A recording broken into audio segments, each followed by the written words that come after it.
বন্ধুরা আপনারা কি জানেন মুভিতে রোম্যান্স সিন বা কিসিং সিন কিভাবে শ্যুট করা হয়?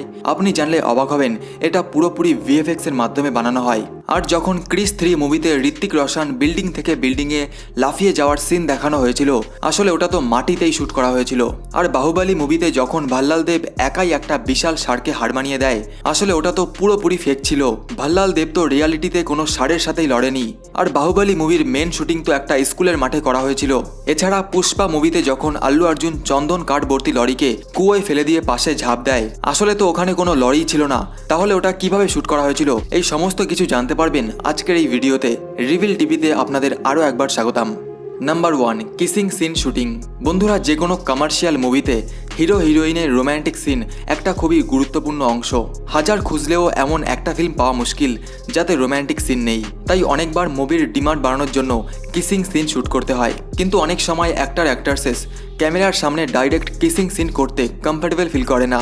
আমরা তো ক্যামেরার এপার থেকে শুধু নায়ক নায়িকা দুজনের রোম্যান্স দেখতে পাই, কিন্তু অনেক সময় ক্যামেরার পেছনে ক্যামেরাম্যান, ডিরেক্টর, লাইট বয়, ফিল্ড বয় সহ আরও বহু মানুষ শুটিং স্পটে ওই সময় উপস্থিত থাকে। তাই এত লোকের সামনে হিরোইন কিসিং সিন করে উঠতে পারে না। তাই ওই সময় ভিএফএক্স এর সাহায্যে এই কিসিং সিন সম্পূর্ণ করা হয়ে থাকে, যার জন্য সবার প্রথমে হিরোইন একটা গ্রিন কালারের বলে কিস করে পুরো জোরে সোরে। তারপর হিরোকে দিয়েও ঠিক একইভাবে একটা কাচের ওপর কিস করানো হয়। তারপর ভিএফএক্স এর মাধ্যমে এই দুটো সিনকে একসঙ্গে জুড়ে দেওয়া হয়, আর ব্যাস হয়ে গেল আপনার গরম গরম কিসিং সিন তৈরি। Number 2, Chris 3। বন্ধুরা, আপনাদের সবার হয়তো মনে আছে যখন ক্রিস 3তে একটা প্লেনের সামনের চাকা লক হয়ে যায়, আর ক্রিস তখন ওই প্লেনটাকে বাঁচানোর জন্য কত বড় বড় জাম্প মেরে এক বিল্ডিং থেকে আরেক বিল্ডিংয়ে গিয়ে পড়ছিল। কিন্তু আসলে ওই সিনে ক্রিস শুধুমাত্র 5 ফুট উঁচু স্থান থেকে লাফ দিয়ে পড়ছিল। আর আপনারা একটু খেয়াল করলে পেছনে দেখতে পারবেন যে এটা একটা মাঠের মধ্যেই শ্যুট করা হয়েছিল। আর ঠিক এর পরের সিনে দেখানো হয় ক্রিস একটা বিশাল জাম্প করে ওই প্লেনের চাকা ধরে ফেলেছে, যেটাকে তো আসলে একটা ছোট্ট রুমের মধ্যে শ্যুট করা হয়েছিল। আর যেই প্লেনটাকে ওখানে দেখানো হয়েছিল ওটাও নকল ছিল। এছাড়া সিনেমার একটা দৃশ্যে দেখানো হয় যখন ক্রিস মাঝ আকাশে একটা বিল্ডিংয়ের একদম মাথায় দাঁড়িয়ে আছে, যেটাকে আসলে ওই গ্রিন রুমের মধ্যেই শ্যুট করা হয়েছিল। তারপর ওটাকে এডিটিংয়ের দ্বারা এখানে দাঁড় করিয়ে দেওয়া হয়েছিল। তাছাড়া আরেকটা সিনে যখন ক্রিস একসঙ্গে অনেকগুলো ভিলেনের সাথে মারামারি করছিল, তখন দেখানো হয়েছিল একটা ভিলেন গোটা একটা বিশাল গাছকে 2 টুকরো করে ফেলে। ওই সিনটাকে কিছুটা এভাবে শ্যুট করা হয়েছিল। ভিলেনের হাতে শুধু 2টো নীল কালারের গোল গোল চাকা ছিল, যেটাকে পরে ভিএফএক্স এর দ্বারা বিশাল গাছ বানিয়ে দেওয়া হয়েছিল। আর ক্রিস মুভি দেখার পর দর্শকদের মনে সবথেকে বেশি যেই প্রশ্নটা এসেছিল সেটা হলো যে এত সুন্দরভাবে কিভাবে ক্রিসের ডাবল রোল করা হয়েছিল। তো আপনাদের বলে দিই যে এখানে ঋত্বিকের বডি ডাবলের ব্যবহার করা হয়েছিল। তারপর এডিটিংয়ের দ্বারা তার মুখে ঋত্বিকের মুখ বসিয়ে দেওয়া হয়। এতক্ষণে হয়তো আপনারা বুঝেই গেছেন যে ক্রিস মুভিটা কিভাবে তৈরি করা হয়েছিল। তো চলুন এবার কথা বলি এর থেকেও সুপার হিট মুভি বাহুবলীর, যাকে ছাড়া সাউথ ইন্ডিয়ার ফিল্ম অসম্পূর্ণ থেকে যায়, যেটার শুধু 2টো পার্ট তৈরি করতেই 530 কোটি টাকা খরচ হয়েছিল। বাহুবলী এমনিতেই ভারতের সবথেকে জনপ্রিয় ফিল্ম নয়, এতে হাজার হাজার মানুষের দিন রাতের পরিশ্রম আছে। এই মুভিতে রানী মাতা যখন এক হাত দিয়ে বাচ্চাটাকে উঁচু করে ধরে, আসলে ওটা তো একটা জলের বোতল ছিল। আর বাহুবলী মুভির শুরুতে যখন অ্যাক্টর প্রভাস পাহাড়ের খাদ দিয়ে দৌড়ে উড়ে হিরোইন তামান্না ভাটের পিছু করছিল, তখন ওই সিনগুলো তৈরি করার জন্য প্রভাস আর তামান্না দুজনকেই কালো ওয়্যার দিয়ে বেঁধে শূন্যে ভাসিয়ে ওই সিনগুলো তৈরি করা হয়েছিল। আর পেছনে গ্রিন স্ক্রিন ছিল, যার সাহায্যে পরে খুব সহজে ওটাকে মুছে ওর জায়গায় অন্য দৃশ্য অ্যাড করে দেওয়া হয়েছিল।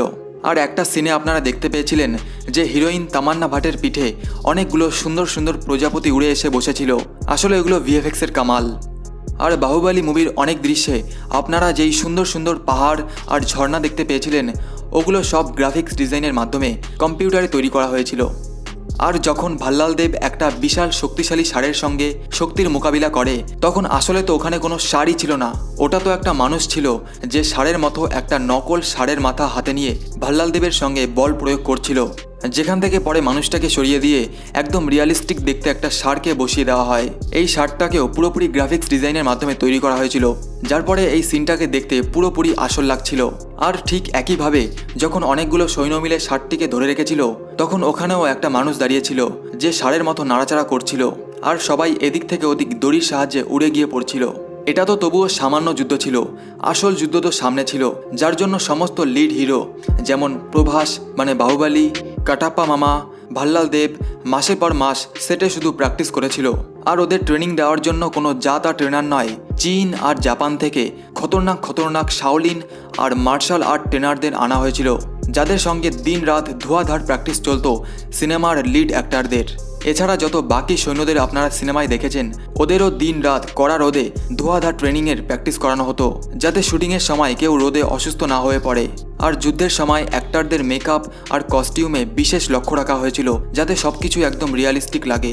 আর আপনারা এই ভিডিও ক্লিপটায় দেখতেই পারছেন, এভাবেই বাহুবলী মুভির যুদ্ধের সিন শ্যুট করা হয়েছিল। কিন্তু বন্ধুরা, সব থেকে বড় মিথ্যে যেটা বাহুবলী মুভিতে দেখানো হয়েছিল, সেটা হলো মহেশপতির রাজমহল, যেটাকে দেখে আপনি বিশ্বাসই করবেন না যে রাজমহলের ভেতরের যত সিন মুভিতে দেখানো হয়েছিল সবই একটা বড় রুমের মধ্যে করা হয়েছিল, শুধু প্রয়োজন অনুসারে সেটের জিনিসপত্রের জায়গা বদল করে। বন্ধুরা, আপনারা পুষ্পা মুভি তো অবশ্যই দেখেছেন, আর আপনি যদি পুষ্পা মুভি দেখার পরে মনে করে থাকেন এটা তো একটা সাধারণ ফিল্ম, এতে কোনো ভিএফএক্স বা নকল জিনিসের ব্যবহার করা হয়নি, তাহলে বন্ধুরা মনে রাখবেন, এটাই তো সাউথ ইন্ডিয়ান ফিল্মের কামাল। পুষ্পা মুভিতেও অনেক জায়গায় ভরে ভরে ভিএফএক্স আর ফেক জিনিসের ব্যবহার করা হয়েছে। কিন্তু তার আগে বলুন, আপনি কি জানেন পুষ্পা মুভির শুটিংয়ের সময় রোজ 300টা গাড়ির ব্যবহার করা হতো জঙ্গল পর্যন্ত যাওয়ার জন্য, যাতে করে ডিরেক্টর, অ্যাক্টর, অ্যাক্ট্রেসেস সহ আরও সমস্ত ক্রু মেম্বাররা রোজ ওই জঙ্গলে পৌঁছাতো। আর এই জঙ্গল হলো অন্ধ্রপ্রদেশের মরেদুমিলি ফরেস্ট, যেই জঙ্গল এমনিতেই খুবই খতরনাক। আর আপনি কি জানেন আল্লু অর্জুনকে আল্লু অর্জুন থেকে পুষ্পাতে ট্রান্সফর্ম হওয়ার জন্য রোজ সবার আগে সেটে এসে পৌঁছাতে হতো, আর টানা 2 থেকে 3 ঘন্টা মেকআপের জন্য বসতে হতো। এই সময়ে পুষ্পার ছোট থেকে ছোট ডিটেলসকেও খুব সূক্ষ্মভাবে সাজানো হতো, যেমন পুষ্পার কপালের কাটা দাগ, মুখের ডান পাশের একটা ছোট্ট তিল। আর যেহেতু ফিল্মে দেখানো হয়েছে পুষ্পা লাল চন্দনের কাজ করত, তাই আল্লু অর্জুনের স্কিন টোনকেও লাল চন্দন দিয়ে ঘষে লালচে করে দেওয়া হতো। কিন্তু আপনারা জেনে অবাক হবেন যে এই ফিল্মে যত লাল চন্দনের ব্যবহার করা হয়েছিল আসলে সবই নকল ছিল। এই ভিডিও ক্লিপটায় আপনারা দেখতেই পাচ্ছেন যে সমস্ত লাল চন্দন থার্মোকল দিয়ে বানানো হয়েছিল, আর রিয়ালিস্টিক দেখানোর জন্য ওর গায়ে লাল কালারের পেন্ট করে দেওয়া হয়েছিল। আর এভাবেই মুভির সমস্ত চন্দন কাঠ তৈরি করা হয়েছিল। কিন্তু এই নকল চন্দন কাঠকে নিয়েই শুটিংয়ের সময় হওয়া একটা মজার কথা কি আপনারা জানেন যে এই নকল চন্দন কাঠকেই যখন প্রথম দিন শুটিংয়ে নিয়ে যাওয়া হচ্ছিল, তখন পুলিশ ওদের স্মাগলার ভেবে আটক করে। পুলিশের মনে হয়েছিল যে এরা আসল স্মাগলার, আর শুটিংয়ের বাহানা করে চন্দন কাঠ স্মাগলিং করছে। আর তারপর ওরা যতই বলছিল না যে ওরা শুটিং করতে এসেছে, পুলিশ ওদের কোনো কথাই মানছিল না। তারপর এলাকার এক মিনিস্টারের সঙ্গে কথা বলার পরই পুলিশ শিওর হয় আর ওদের যেতে দেয়। আর মুভিতে চন্দন ভর্তি লরির একটা অ্যাকশন সিন ছিল, যেটা খুবই ডেঞ্জারাস ছিল, তাই ওখানে আল্লু অর্জুনের বদলে একটা বডি ডাবলের ব্যবহার করা হয়েছিল। আর তার সেফটির জন্য তাকে মাথায় হেলমেটও পরিয়ে দেওয়া হয়েছিল। আর স্টান্টটি করার পর বডি ডাবল একদম সুস্থ অবস্থাতেই ছিল। আর যখন পুষ্পা চন্দন কাঠ ভর্তি ট্রাকটাকে কুয়োয় ফেলে দেয়, আসলে তো ওখানে কোনো ট্রাকই ছিল না, ওখানে তো শুধুমাত্র লরির দরজার মতো দেখতে একটা প্লাইবোর্ডের ব্যবহার করা হয়েছিল, যেটাকে কয়েকজন মানুষ নিচে থেকে ঠেলে নিয়ে যাচ্ছিল। পরে ভিএফএক্সের দ্বারা ওটাকে পুষ্পা মুভির লরিতে রূপান্তরিত করে দেওয়া হয়, যেটা দেখে কারোর নিজের চোখকেও বিশ্বাস হবে না যে ওটা একটা নকল লরি ছিল।